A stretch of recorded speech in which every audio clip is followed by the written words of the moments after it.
Bonsoir mes as du volant, bienvenue sur une nouvelle vidéo pole position où je vais débriefer le Grand Prix d'Arabie Saoudite qui s'est terminé il y a quelques instants. Donc c'est la cinquième manche, si je dis pas de bêtises, cinquième manche du championnat du monde de Formule 1. Voilà le Grand Prix d'Arabie Saoudite qui s'est déroulé en nocturne, hein. C'est l'un des rares circuits où les pilotes vont conduire de nuit. Donc, sans plus tarder, nous allons débriefer ce Grand Prix. Donc, pour pas vous le cacher, ça n'a pas été un Grand Prix des plus palpitants comme les derniers Grands Prix, hein. On est sur des Grands Prix où il se passe pas tellement de grand chose. Et voilà, il se passe plus de choses en qualification qu'en course. Voilà, bon, malheureusement pour le spectacle, voilà, nous avons droit à quelques dépassements quand même, hein, de beaux dépassements, on a vu de beaux dépassements, mais ça reste dans le ventre mou du classement ou entre la cinquième, la sixième place, la sixième, la septième, la huitième, la neuvième.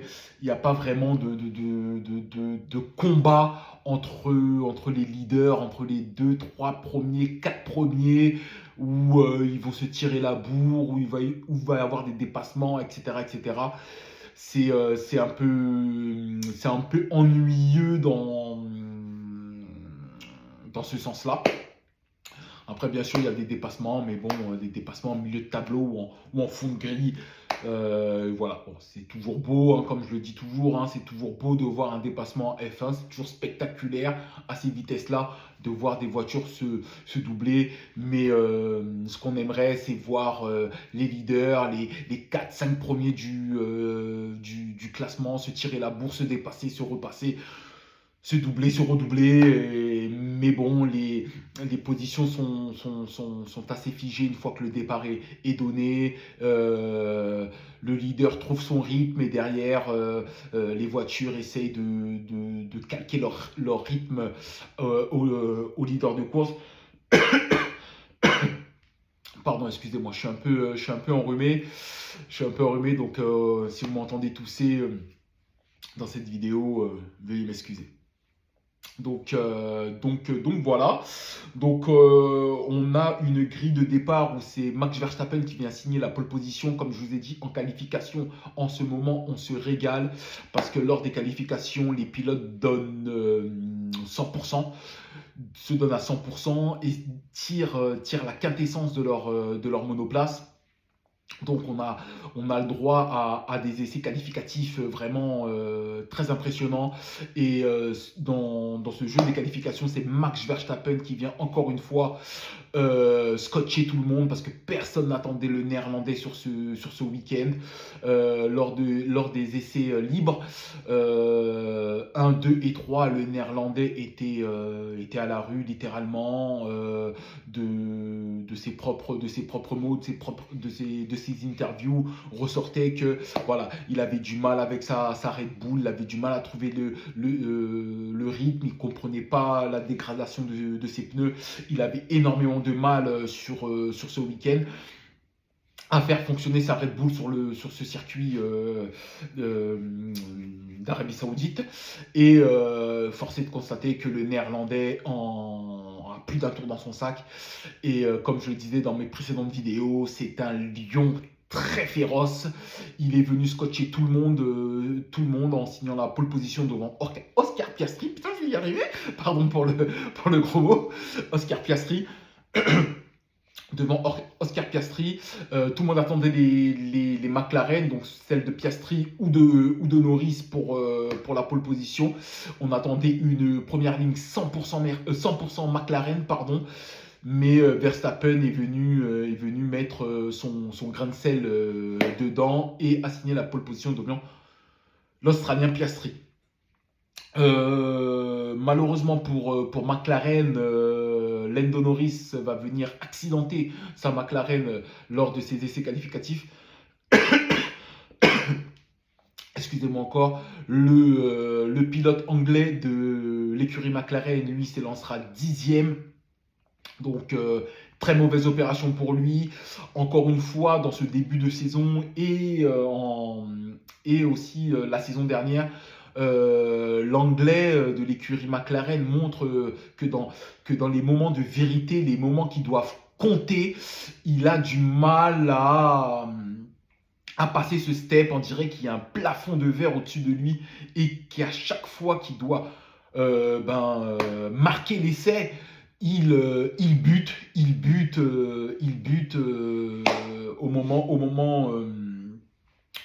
au moment de vérité. Et encore une fois, lors de ces qualifications, ou lors de ce début de week-end de Grand Prix, lors des essais libres 1, 2 et 3,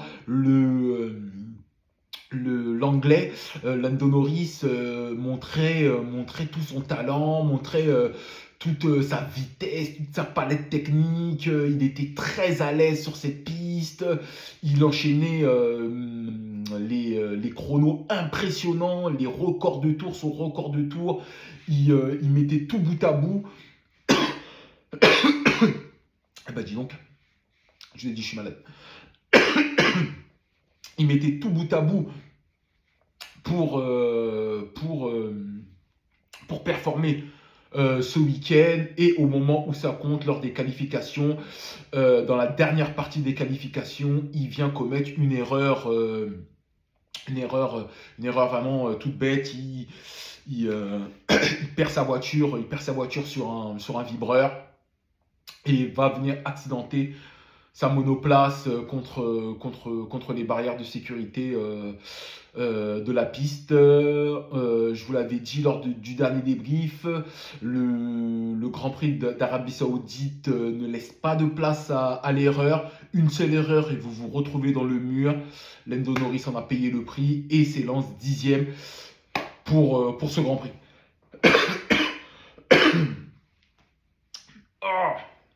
Vilaine tout.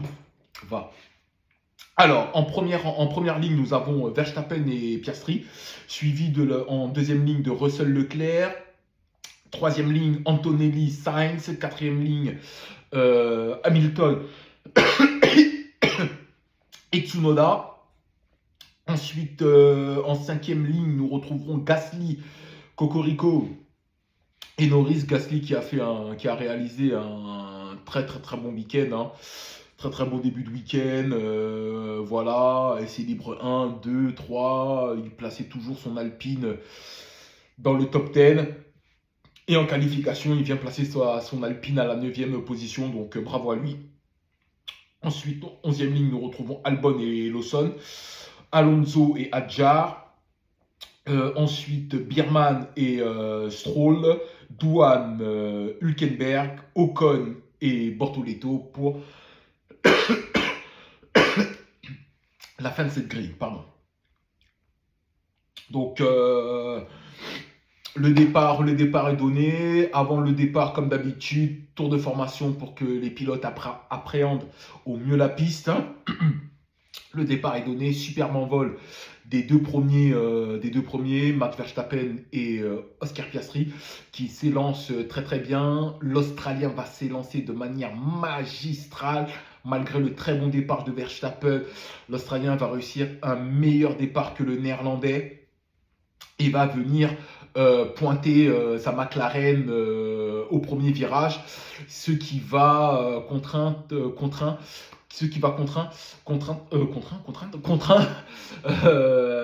le Néerlandais à court-circuiter ce premier virage. Le Néerlandais réussira à garder la tête de la course, mais sera pénalisé de 5 secondes de pénalité pour avoir court-circuité cette chicane. Voilà, il sera contraint à 5 secondes de pénalité lors de son prochain arrêt au stand. Mais dans ce premier tour, on va aussi avoir un crash entre deux pilotes, entre Tsunoda et Gasly. Les deux pilotes vont venir s'accrocher. L'Alpine va venir s'encastrer contre un mur.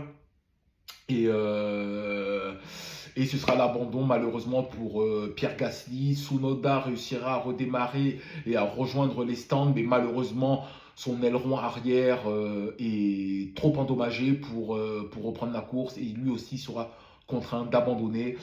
Donc voilà, la voiture de sécurité rentre en piste, tous les pilotes voilà, sont regroupés derrière la voiture de sécurité en attendant de dégager la voiture de Pierre Gasly. La voiture de sécurité rentrera quelques tours après au stand. Donc ce sera à Max Verstappen d'imprimer un nouveau rythme à cette relance de course. Donc la course est relancée. Voilà, pas grand chose à dire lors de cette relance. Voilà, Max Verstappen se fait notifier de ses 5 secondes de pénalité. Bien sûr, le Néerlandais n'est pas trop d'accord avec ça, mais son écurie lui dit de ne pas commenter et de rester concentré sur sa course. Donc voilà, les 5 secondes de pénalité pour Verstappen. Ensuite, voilà, les positions sont assez figées. Norris parti en pneu dur, lui, voilà, a une stratégie complètement décalée par rapport aux autres. Voilà, et lancé dans une remontée folle. Donc il remonte jusqu'à la 6e, puis la 5e place. Voilà, avec une belle bataille entre lui et Lewis Hamilton, où les deux pilotes joueront au jeu du chat et de la souris, pardon, où Norris va le dépasser une première fois, ensuite Hamilton va le redoubler, ensuite Norris, ensuite Hamilton. Voilà, il y aura une petite passe d'armes comme ça entre les deux pilotes. Le pilote anglais de McLaren en sortira vainqueur et gagnera la 5e place. Voilà, voilà. Après, voilà, comme je vous l'ai dit, dans ce Grand Prix, c'était un Grand Prix assez fermé, des positions assez figées. Voilà. Les voitures se suivent et voilà, ne réussissent pas à se dépasser avec ce flux d'air qui empêche, voilà, les voitures de se doubler, voilà, les moteurs qui surchauffent, les pneus qui se dégradent. Voilà, tout le monde doit gérer ces difficultés et ça nous donne des grands prix assez soporifiques. Hein, faut le dire. On prend pas beaucoup de plaisir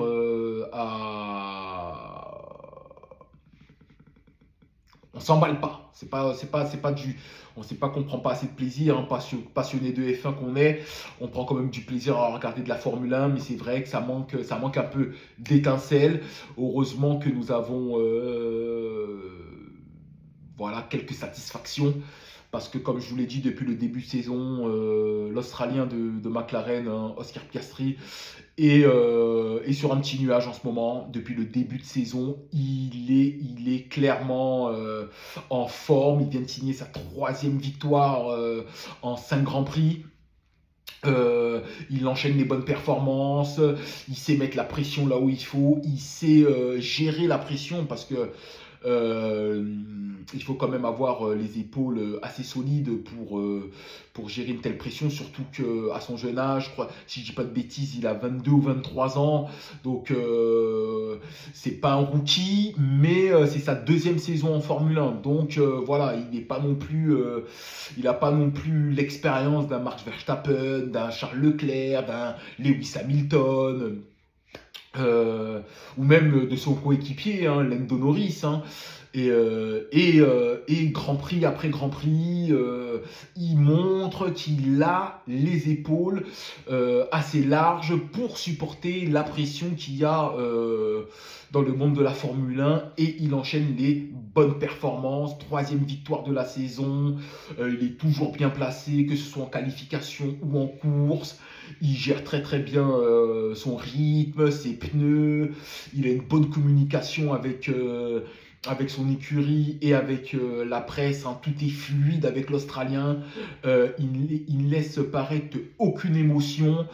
Voilà, on pourrait dire que même qu'il est insensible, mais je pense que c'est un genre qui se donne, c'est une carapace qui s'est mise pour pas être pollué par tout ce qui est extérieur. Et force est de constater qu'il maîtrise tout ça d'une main de maître. Et bravo à lui. J'en parle depuis le début de saison. J'avais mis une petite pièce sur ce pilote. Et je suis content pour lui parce qu'il est pétri de talent et il le montre c'est de bon augure pour lui pour la suite. Donc voilà. Donc pour ce podium, hein, même ce top 10, déjà on va commencer par le podium. Hein. Donc le podium, Piastri qui s'impose devant Max Verstappen et Charles Leclerc qui vient signer le premier podium de Ferrari cette saison. Troisième place pour Charles Leclerc. Charles Leclerc, pardon. Donc Charles Leclerc qui vient signer le premier podium de Ferrari cette saison. Ferrari l'attendait. Le Monégasque offre à la Scuderia son premier podium de la saison. Et donc voilà. Ouf. Mais voilà, c'était pas non plus un long fleuve tranquille parce que Norris finit quatrième et finit vraiment dans ses échappements. Il fallait pas un tour ou deux tours de plus parce que le pilote anglais de McLaren revenait très très fort. Ensuite, cinquième, Russell, sixième Antonelli. Encore une fois, Mercedes marque de très gros points. On en attendait un poil plus pour Russell, parce que Russell avait montré lors des essais libres et qualificatifs qu'il était très rapide sur ce circuit. Voilà, bon, c'est cinquième et sixième, ça marque quand même, ça score quand même de très gros points pour Mercedes. Donc voilà, Mercedes est toujours là, toujours dans les bons coups, toujours bien placé. On sent qu'il faut pas grand chose à Mercedes pour accrocher soit une pole ou une victoire. La voiture est bien née, la balance de la voiture est parfaite, etc., etc. Donc on sent qu'il manque pas grand chose à Mercedes pour accrocher une victoire ou une pole position. Ensuite, nous avons 7e Hamilton, pardon. 7e Hamilton, compliqué encore hein, pour le septuple champion du monde hein, dans ce début de saison avec Ferrari. Voilà, très compliqué en qualification. Il réussit quand même à hisser sa voiture en Q3. Mais voilà, on sent que le pilote anglais ronge son frein. Il a beaucoup de mal avec sa monoplace. Voilà, on espère des jours meilleurs pour le champion Hamilton. Une fois que tout sera aligné pour lui, on retrouvera le Lewis Hamilton qu'on a connu lors de ces brillantes saisons, de ces brillantes victoires avec Mercedes. Pour le moment, avec ses débuts avec Ferrari sont un peu mitigés pour ne pas dire autre chose. Donc voilà. 8e, nous avons Carlos Sainz. 9e, Albon, donc les deux pilotes Williams qui viennent signer de beaux points pour l'écurie anglaise. Sainz devant Albon, je crois que c'est une première en ce début de saison. Si je dis pas de bêtises, Albon finissait toujours devant Sainz et là c'est le contraire. Mais en tout cas, Williams est là aussi en ce début de saison. Ils marquent des points, leurs pilotes sont à l'aise avec la voiture. On sent que Sainz a trouvé quelque chose avec sa voiture et arrive à la faire fonctionner dans une bonne fenêtre de tir. Donc c'est de bon augure pour la suite pour Williams. Voilà, et puis le dernier point, le point de la 10e place est à notre Français, Isaac Hadjar, Cocorico. Bravo Isaac pour ce 10e point. Lui qui partait en fond de grille. Hein. Il a réussi à hisser sa Racing Bulls 10e et à marquer un point pour son écurie. Donc bravo à lui. Voilà, il confirme son bon début de saison malgré un premier Grand Prix catastrophique pour lui où il avait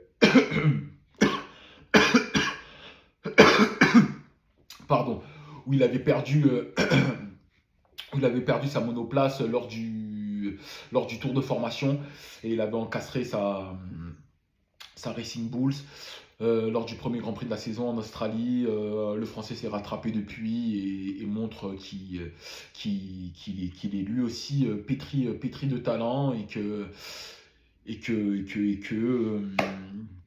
s'il continue comme ça, des beaux jours sont annoncés pour lui en Formule 1. Donc voilà pour ce débrief du Grand Prix d'Arabie Saoudite. Voilà,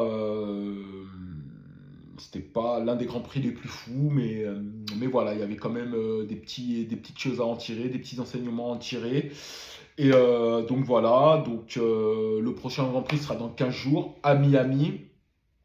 Donc là aussi, les murs sont très proches, donc attention. Hein, attention les gars, Lando Norris, attention, attention les murs, ils sont prêts. Donc, voilà, donc dans 15 jours, Grand Prix de Miami, 6e manche du championnat. Donc voilà,